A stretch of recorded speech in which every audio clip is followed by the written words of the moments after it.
Hello, everybody. So, there's a growing population of students in America that supports socialism and communism right now. And the worst part, really, is that they don't really understand what they're supporting. And when you give them data and charts and examples in history of how many different countries have tried socialism and they've all ended up very badly, they disregard this information and they just whatever you say is just not connecting with them. So here I have a debate between two college campus debaters and a student that believes in socialism. So I'm just gonna start this clip, and you guys can see what I'm talking about. If you want to talk about these two topics, Yeah, I'd love to. we would prefer you come stand right here. Okay, yeah. Yeah, little can closer. you tell me, what do you mean when you say socialism is evil? Okay, yeah, He's so, the expert. Is he he's the socialist? I'm the socialism What's expert. your name? Yeah. Ben. Ben, I'm Zach. Yeah, nice to meet you, Zach. Okay, so the basic argument, well, we're debating him right now. I can't debate over Google Translate. So the basic argument is, Sorry. the basic argument is that socialism collectivizes the means of production. The means of production are land, labor, and capital. If you collectivize labor, that means you no longer have privately owned labor, which means each individual, you, Cam, me, we don't own our own labor. So that by definition would be slavery. It would be a universal slavery within the society that adopts socialism. I mean, you can. I feel like defining slavery and saying that socialism is slavery.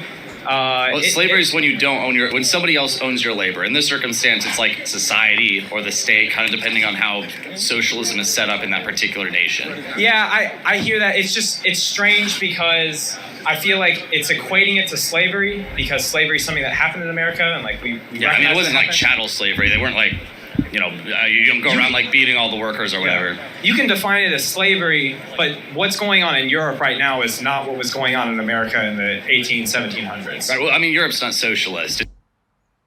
Did you just notice what the kid said? He was saying that, oh, wait a minute, you're saying socialism is like slavery, but then Europe doesn't have slavery right now. He's equating Europe to being a socialist country, but Europe is not a socialist country. Europe just has a lot of social welfare programs. It's not actually a socialist country. Laos and Cuba, Soviet Union, those were socialist countries. This college kid doesn't even really know what he's supporting. All the European countries have privately owned means of production. They have private businesses, they have capitalists. Several European countries like Sweden have more billionaires per capita than the United States. Okay. These aren't socialist countries. Well, okay, I feel like they are socialist in a sense. I mean, from my understanding, and it really, I guess, depends on how you want to define socialism. But when I think of socialism, it's the idea that people should be able to live a dignified life and not have to work for basic means of survival. Okay, that's an incorrect point because in a socialist country, you still need to work. It's not like you enter into a socialist country or you live in a socialist country and suddenly nobody needs to work for survival. As a matter of fact, when you are in a socialist country, you're going to be starving most of the time, so you're going to be fighting for survival. People in society should not have to fight for their survival. They should fight for the things that they want or their virtues. That's just a silly point. He should really go and listen to some of the North Korea escapees. The stories that they tell of what they went through when they were in North Korea is really scary. They were fighting for survival every single day. Or a dignified life. But they shouldn't be forced to die on the street or I something. mean, people mean a lot of different things by socialism. Yeah. For example, there are some Catholics who will say, I'm not Catholic personally, but there's some Catholics who will say, I'm socialist because some pope said you can be Catholic and socialist. But in those circumstances, they were talking about, if you believe that people shouldn't be exploited or be impoverished or whatever, sure. But socialism historically has manifested as the collective ownership of the means of production. When it's actually an economic system, right? Okay. Like many different people can claim they're socialists. Again, like if you're saying I'm a social democrat and I support like the policies of Norway, that's not really what we're talking about here. We're talking about actual socialism. Okay. And this one guy, this academic David Lamb, he wrote, or it might have been Peter Lamb, it was one of those two, a book on socialism definitions. He found over 50 prominent ones, and it's like, well, there's lots of definitions, but the standard one is the collective ownership or the state ownership of the means production. Okay. So that's what we're talking about. Okay, so I guess the state ownership. Once again, explain to me. Take me through the reasoning. Why do you think that's evil? So if you're saying the state owns the means of production, right? Yeah.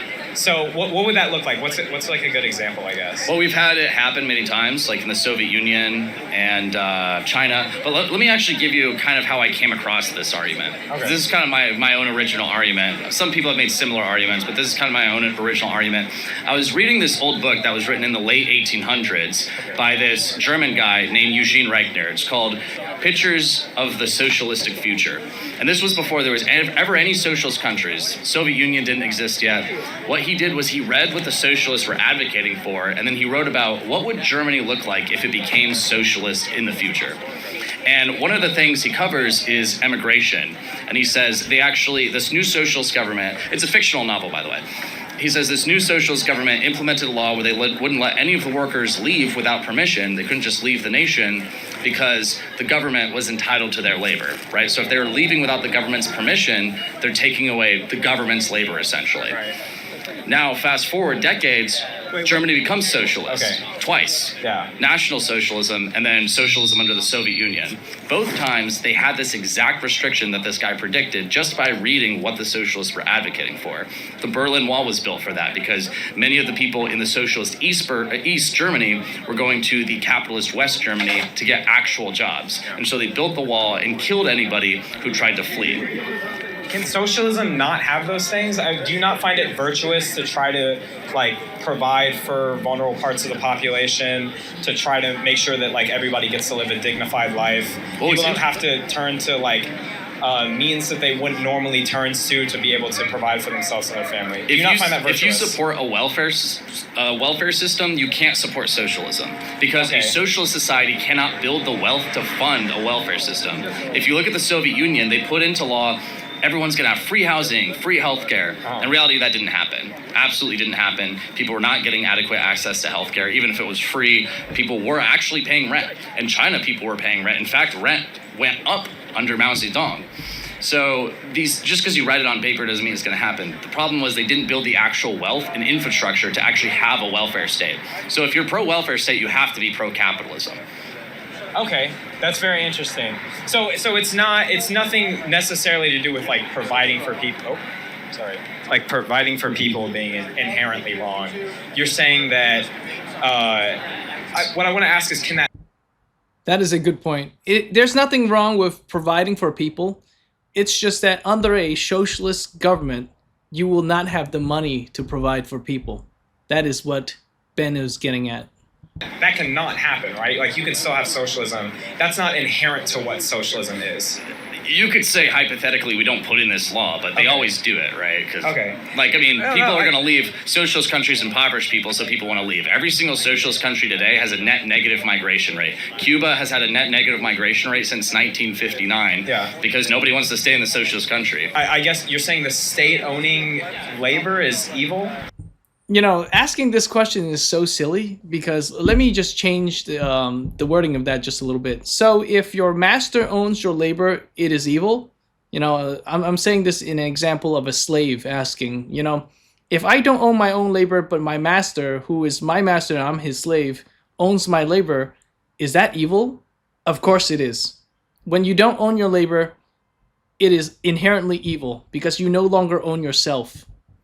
Your labor is, owned by the state, and you can't even escape the state. And this is the reason why Ben gave the example of, if the state owns your labor, you won't even be allowed to leave the country because they own your labor. I'm still not or quite the collective owning labor. Okay, and you're saying that's evil with the example of like you're saying people not being allowed to leave the state, like that is wrong. Yeah, that's one example of what might happen. What would also happen in these socialist countries is... what I want to ask is, that cannot happen, right? Like, you can still have socialism. That's not inherent to what socialism is. You could... What the kid is actually asking is, can socialism occur where you give free stuff to everybody, but then all those negative things that is also associated with socialism does not occur? Like, can we have a Soviet Union where everybody has all their needs provided for, but there is no Gulag and there's no Berlin Wall? Let's say hypothetically we don't put in this law, but they always do it, right? Cause, Okay. Like, I mean, people are going to leave. Socialist countries impoverish people, so people want to leave. Every single socialist country today has a net negative migration rate. Cuba has had a net negative migration rate since 1959. Yeah. Because nobody wants to stay in the socialist country. Right? Nobody wants to stay in Cuba. I feel like that's a more accurate thing to say. It's not necessarily nobody wants to stay in socialism. Well, I mean, you Nobody can have a wants to stay- hypothetical socialist country where everything works and all the problems don't exist. Well, I thought that's It what never we were talking happens. about. Because you're talking about, when I see socialism as evil, I see, like, let's talk about the theoretical essence of socialism and why it's evil. But I think one important thing you're pointing out there is you're saying nobody wants to stay in Cuba. You're insinuating that it's a shithole and everybody wants to get out. But if you I look would at say it's a shithole. But if you look people at don't wanna live socialist countries or former socialist countries, they all rank the lowest on the Human Development Index, which is the UN's tool for determining how well off a country is. And the reason they're not doing so hot is because they're either a socialist country or a former socialist country. So Cuba that's is the thing incredibly right there. low. Vietnam, Laos, China, they're all extremely low on the Human Development Index, and they're all former socialist states. This is the case for all former socialist states. Yeah, I hear that. I guess. Oh, No, the thing is, he completely did not hear that. You know, Ben and Cam, they're giving him examples in history where these countries have tried to be socialist, and every one of them became shitholes. And this kid is saying, "Oh yeah, I hear that, but why does that have to happen? Can we have like a socialist country, but can those bad things not happen?" You know, he's questioning it, and I think Ben have actually answered his question already. He said, it's not that they don't. It's not that they want to implement these bad regulations. It's that they have to. They have to because in a socialist state there is no incentive for people to work hard. So in order to make people work hard, they make these horrifying regulations that damn near tortures people in order to make them work hard. That's why all these bad things, all these bad regulations occur. it's the claim that it's necessarily true that because they're socialists, that there's not other factors. Like I haven't been demonstrated that. I haven't been demonstrated that it is specifically socialism and it's not some other essence of like what this country is or how they're practicing politics. Well, the actual laws hypothetically could manifest differently. Yeah. It is necessarily the case that they all will have this form of socialism because this is part of the ideology itself, right? If you collectivize the labor, you don't own your own labor, right? So you can't go pick your job. That in capitalism, you own your labor. That's why you get to pick a job, leave your job. In the socialist countries, you couldn't do this. They would assign to you a job. You could ask to change your job, but it's up to the bureaucrats. There's something to be a note of here. You know, he just kind of skims over the horrors of being assigned a job, right? But just think about it this way. If you're assigned a job that's easygoing, for example, you get assigned, let's take an example like a hairdresser, you know, you cut hair. You're not really suffering very much because hairdressing is considerably an easy job. Imagine the horrors when you are assigned the job of, you know, like going to fix the sewage maintenance, you know, where you have to go into the sewers every day. You're going to hate that job. You know, what about stuff that's extremely difficult, like deep sea mining, you know, where you have to go into the water, deep sea, in order to mine minerals out of the deep sea. You know, it's an extremely painful and cold job. So just imagine that. Imagine you're assigned a job that you absolutely hate, that is also very dangerous, and that you can't change your job. You could apply to change it, but the bureaucrats most likely are just going to ignore you.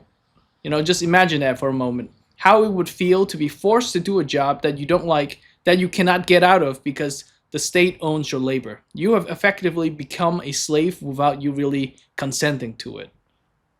Yeah.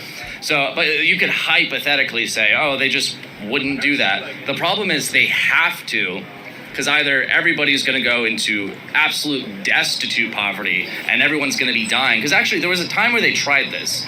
It was called war communism in the Soviet Union. Okay. It was the very first policies that Lenin put into place. And basically, they didn't have necessarily the same massive bureaucracy that Stalin did. They just kind of were like, oh, let's get rid of the money, let's get rid of the markets, let's get rid of the capitalists, and everything's going to be fine. But it was millions of people starved to death, so they had to do something called the new economic policy, which actually brought back capitalism in some ways. They brought back privately owned businesses, they brought back money.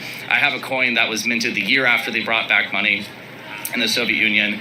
And then you had Stalin's 5-year plans where you had all this massive bureaucracy. You had the explicit slavery, the gulags and things like that, because they realized we can't just let it work like this. Like, we have to institute these things, or else everyone's just going to either leave or they're all going to die. Okay, I see. It's not the only case where stuff like that has happened either. If you look at Mao's China, after Mao died and Deng took power, they were still operating under a socialist system, and the means of production were still communally owned. But the farms were not producing or yielding crops. And so Deng said, why don't we take the poorest farms in all of China and allow them to be privately owned and produce things privately and sell the crops that they yield. And when they did that, still the worst farmland, still the lowest producing farms immediately started producing more than the communally owned farms because they had incentive to produce more crops, which caused everybody to be more well off. If you look at cities within China, like Hong Kong, that were still under British imperial control while China was communist, those cities remained the most well-off cities in China because they weren't practicing communism. Okay. Yeah, I mean, I guess I still don't see the logical sort of jump between socialism is necessarily indicative of these negative things happening. I don't see why it's not theoretically, like, just from a logical, like, when I say theoretical, I mean like a purely, like, I guess, logical sort of standpoint, like how those things lead to the other. I understand that there's a historical precedent that these things don't work out, but what I feel like is, I feel like it is virtuous to work towards that sort of future where, like, when I hear about the end goals of, like, what socialism is trying to work for, I don't see anything necessarily wrong with that. As opposed to capitalism, I don't see, like, anything inherently necessarily virtuous about it.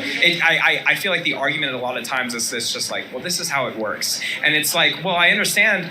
I mean, in nature, we see all sort of phenomenon. We see animals ripping each other apart, and we see racism and separationism. But I don't see, we as humans, we also have a beautiful ability to be able to say, these are things that are virtuous. These are things that are worth fighting for. It's worth being nice to people. It's worth, like, sharing, all these sort of things. Even though it naturally wouldn't happen, we do intuit those sort of, like, ideas. They are intuitive. All right, so I'm just going to cut it right there. And from the video, you guys can see kind of how this kid has been brainwashed by some of the promises of socialism. Socialism promises a lot of good. Mainly, they say, oh, well, let's provide for everybody who is vulnerable, who is needy. But then he fails to see the example, like see the reality of the examples of those countries, the many countries that have actually tried socialism in the past, and they've all kind of crashed and burned, right?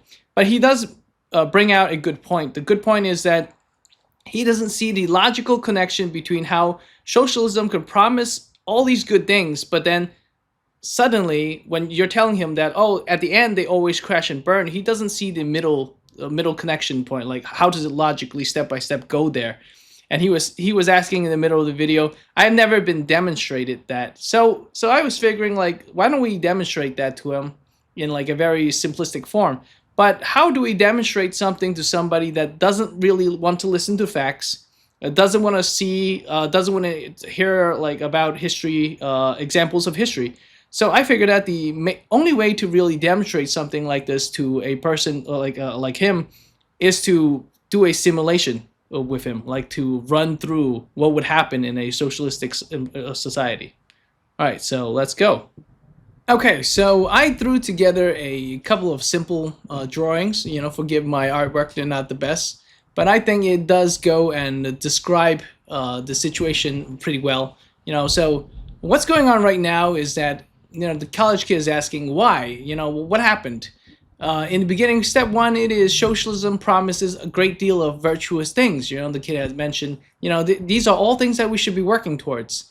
But then Ben and Cam are giving him examples of In the end, socialism always crashes and burns. Socialism in the end commits various crimes against humanity, and the kid is giving asking a good question of what happened in between, right? Ben and Cam are doing a poor job of explaining how bad things happen in between, like all the decisions that led to socialism doing all these horrible crimes. So this drawing, I believe, is going to just give a good example of like a rundown, like simulation of what really happens in a socialist government. Okay, so let's say that you are in America, and this is how it's going to be if you guys were trying to make America into a socialist government, right? So you begin with a revolution. For example, this is you guys, like the liberal leader, and you have managed to start a revolution, and you have defeated all of your Republican conservative base, right? You've defeated them all. You either have defeated them all through by killing them off, or you have defeated them all via changing all of the swing states to permanently blue, right? Permanently blue swing states via the legitimate or illegitimate means. So now, in any words, you are still in control of America in its entirety. So you're sitting with your advisors and you're thinking about what should we go about doing to make America, to change America into a socialist environment. So there are a couple things that you guys are going to do. You guys have collectively decided that capitalism is evil, right?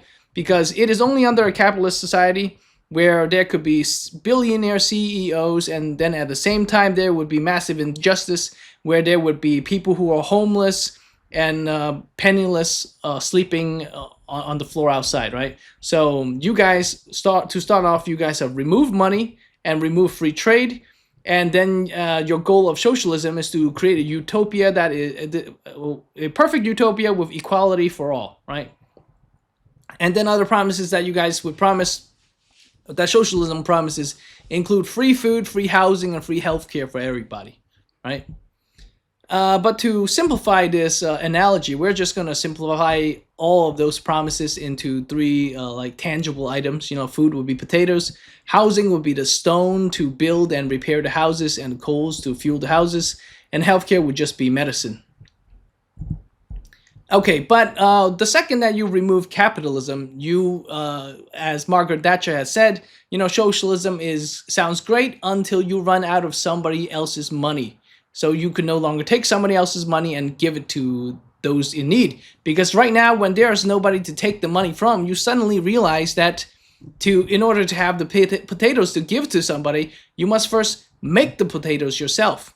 And so in order to make the potatoes, you can't have a country, for example, if everybody in the country decided to be artists, to pursue their own hobbies and dreams and become artists, then there will be nobody in the country, just farming potatoes, making food, right? So in order to make sure that you guys have enough food to give to the people that are in need, you have to actually assign jobs. You have to assign people to become farmers in order to make those potatoes, in order to give to the people. So step one is you realize that you must assign people jobs. You must make them make things that you need so that you can have those things in order to give away. All right, so how would you organize such a society in a perfect world, a world without hypothetical perfect socialist world without any problems at all? You might start with a leader yourself, with your executive force. These would be your soldiers that look over everybody, and they will decide. They would assign jobs, and they'll make sure people do their jobs. And when people don't do their jobs, you're going to go and put them in jail, right? And then there's going to be the elderly and the vulnerable, the people that you promise under socialism to take care of, right? These people cannot work because they're either elderly or they're sick or they're young.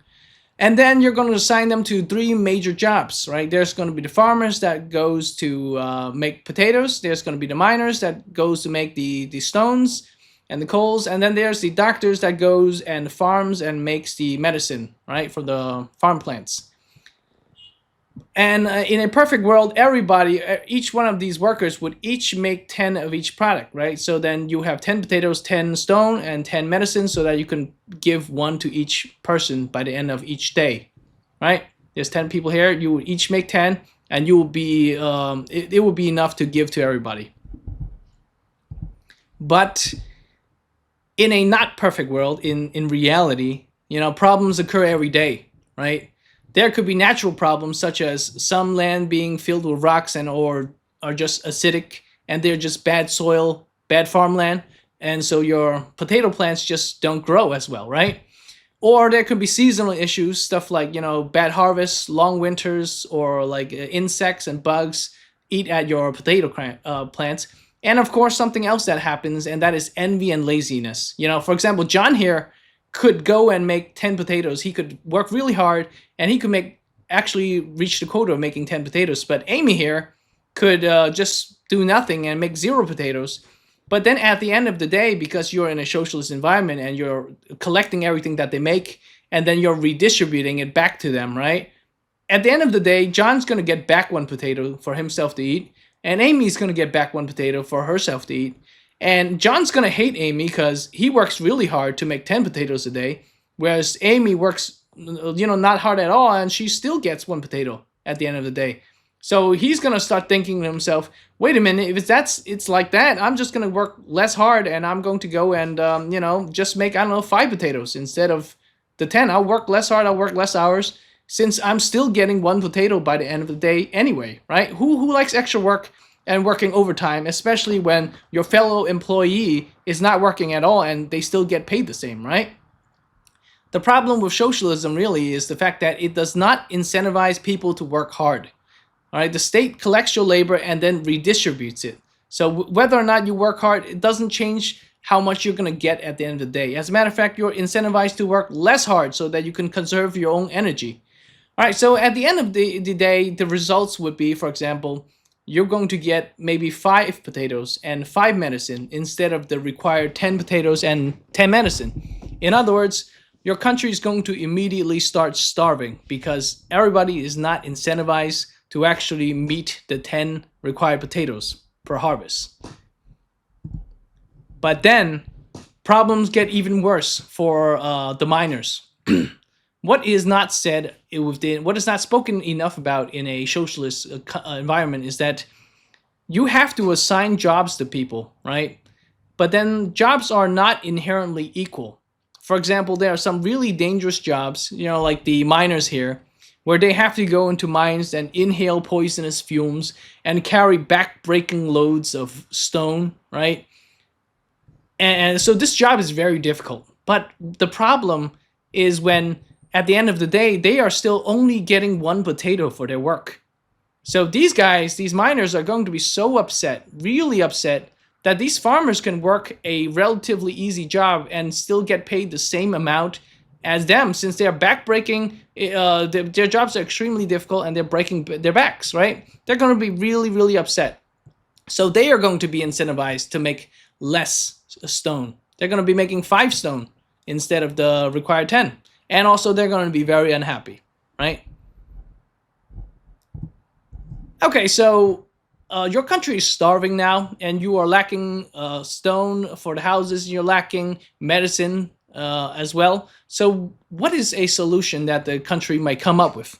They may say, hey, let's make a quota. Let's make a quota and everybody has to at least meet this quota.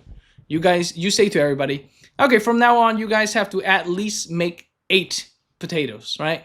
8 stone, 8 potatoes. And then you say to them, if you don't make the required potatoes, we're going to punish you. And these miners are just going to be really upset because they are already upset that there is inequality.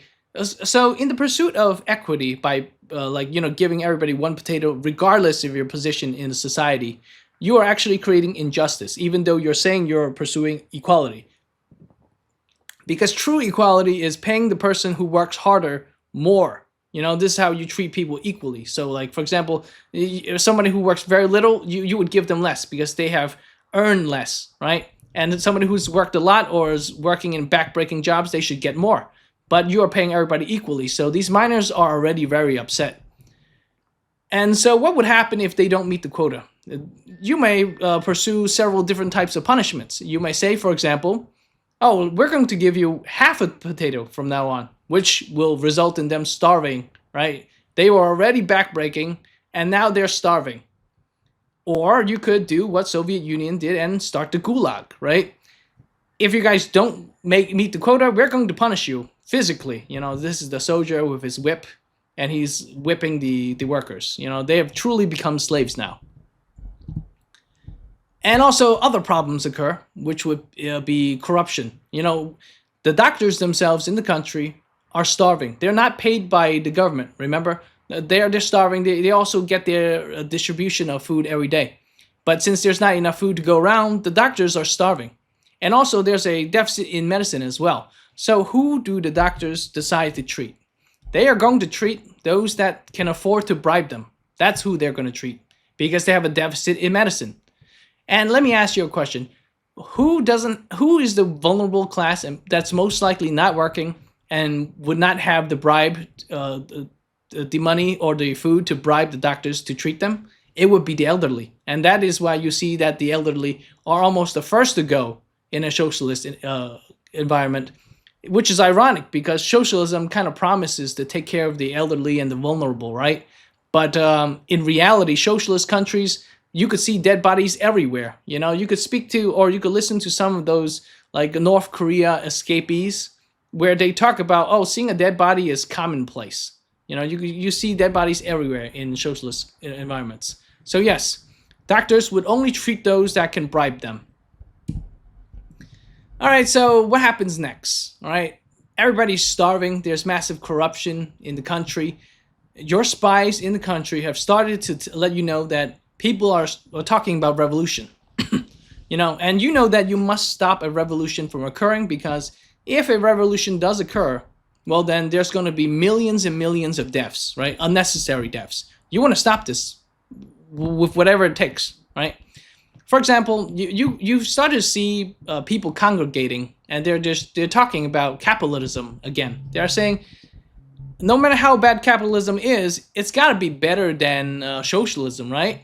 So what might be something that the government decides to do? They might say, hey, let's go and ban free speech. Let's make it so that they can no longer criticize socialism, and they have to, and they can no longer praise capitalism, right? That may be a good idea. So you ban free speech. You've gotten rid of the First Amendment. And then you might notice that some people like to congregate at church. You're afraid that they will go and scheme of how to rebel against the government. So now you're going to say, for example, no more religion, right? You're going to ban religion. Not to mention when they are in churches on Sundays, they're actually taking hours away from the farms. So if they're not in the churches, they can be spending those hours at the farms making potatoes, right? But no matter what you do, you start to see small conflicts occur. People using their guns to shoot your soldiers or do sneak attacks at night. So you might decide to, for example, remove guns, right? Take away the guns from the people, right? Remove the Second Amendment. These are all natural responses to these problems that occur. And now when you have done all of these, revolution is very unlikely because it's damn near impossible, especially when you're taking away their guns. So even if they do decide to start a revolution, it doesn't really matter because they don't have guns. Their revolution is going to be very neutered. Your soldiers have guns, they don't have guns. It's just going to be a slaughter, right? So they're not going to start the revolution now. You have saved the country from millions and millions of unnecessary deaths. But as a consequence, hope of the population have disappears. There's massive starvation. There are gulags. There's corruption. There's no free speech and no religion. All the elderly and all the vulnerable have died. You've broken all of your promises. And a lot of people are working in back-breaking jobs. And they have no chance of escape, right? What do people inside that country decide to do? They might, at this point, decide to leave the country, right? Something that you see in Berlin. They're escaping East Berlin to go to West Berlin so that they can actually work in a capitalistic Berlin, right? So what might be something that you would decide to do at this point? You might decide to make the anti-Trump Berlin Wall in America, right? To surround the country with this wall that is meant to not keep immigrants out, but rather to keep your citizens in. Because remember, every citizen that escapes your country is effectively taking away a working hand on your farms to make those potatoes. So when enough people run away from your country, you're not going to have enough workers to make those potatoes, make those stone. So you got to make sure that they stay in the country. And so how would you enforce such a law? What about, let's make it so that anybody who crosses this wall is going to get shot, right? This is something that we see constantly in socialistic governments, because once again, the government owns your labor. So when you're escaping, you're taking labor away from the government. So they got to stop you from leaving. So they might try to kill you if you leave the country. Okay, let's summarize and go over all of the goals of socialism, and let's see if they actually managed to reach these goals. All right. Was there equality for all? I would say no, there wasn't, because once again, John, who works really hard and makes 10 potatoes a day, he actually receives only 1 potato, whereas Amy, who works very little, she's going to get 1 potato even though she slacks off the entire day. So there was no real equality, but rather there was equity, right? Equity was obtained. Everybody was getting 1 potato. So there was no real equality. Was there food for all? Considering how the entire country was starving, there was not food. There was no food for all, right? Was there healthcare for all? Considering how most of the vulnerable class have died, there was no healthcare for all. And the corruption that occurred, was there housing for all? All of the people who were responsible for some of the most difficult jobs, such as mining for the stones required to make the housing and everything like that, they're the ones that are suffering the most, and they're running out of the country. So I'd say there's no housing for all. And finally, was there crimes against humanity committed by socialism? There 100% was crimes against humanity. Overall, though, there's something that I want to point out, and that is socialism throughout this little simulation. Never once did the leaders of socialism actually intend to do evil. They made their decisions mainly to reduce harm, right? But in the process of reducing harm, they've committed these crimes. Right? For example, they realized that if we don't make the gulags to force people to work harder, they're not going to make enough potatoes to feed the rest of the country, which will lead to even more deaths, right? So you have to make the gulags. The people are escaping the country because they want to join a capitalistic one. But with the people escape the country, we're not going to have enough workers to make those potatoes. So let's build the Berlin Wall, right? All of these are real examples in history done by real socialist governments, and every one of them did not intend to do harm, right? The problem with socialism is that it is an ideology made by a person who doesn't really understand human nature. They don't understand how taking away a person's incentive, taking away a person's labor, like you don't own your own labor. Like whatever you produce by the end of the day is collected by the state to then be distributed equally, right? You are obtaining equity, but you are completely removing equality, right? They don't see how this is the same as being a slave, right? So slaves go into the field and they go pick cotton, right? The slaves will not, slaves hate picking cotton. You can say, hey, you can pick cotton, and the more cotton you pick, maybe your master is going to make more money by selling the cotton, and perhaps the master can feed you better, right? But the reality is that's completely untrue. Every slave is going to be unhappy that the master owns his labor. The slave is hoping for a day where he can pick cotton for himself, and then he could sell cotton for himself, right? So why does capitalism succeed where socialism fails? I would say you can really replace the word capitalism with the word freedom, because it is effectively the same thing. Socialism just kind of tells the lie that capitalism is something else, like capitalism is evil, but it isn't. What capitalism really is basically saying if you work more, you would profit more, and you get to keep what you make. For example, if you farm harder, you might make more potatoes, and with these more potatoes, you can sell them for profit. And finally, if you do even have a lot of profit, you can then have a choice to give it away. And that's why Ben was saying, if you support a welfare system, you really do need to support a capitalistic one, because it is only through a capitalistic environment where you would actually have the wealth to give away, right? Because as you've seen inside this entire simulation, in socialism, everybody was not incentivized to work hard. So there was no way in hell you would have surpluses to actually give away to the vulnerable and the poor. So I hope that I have done a decent job of demonstrating how socialism that promises really great things can lead to socialism committing various crimes against humanity. The reality is, once you take away two main things in society that is inherent to human nature, one is people owning their own labor, right, not being a slave to the state. and also making it so that people have incentive to work hard. Once you take away those two things, everybody's going to work less hard. And when people work less hard because they're no longer working for themselves, since they have technically become a slave, the entire country is going to starve. So, since this kid was asking why did this happen, I hope that I've demonstrated the step-by-step that led to socialism doing all these bad things.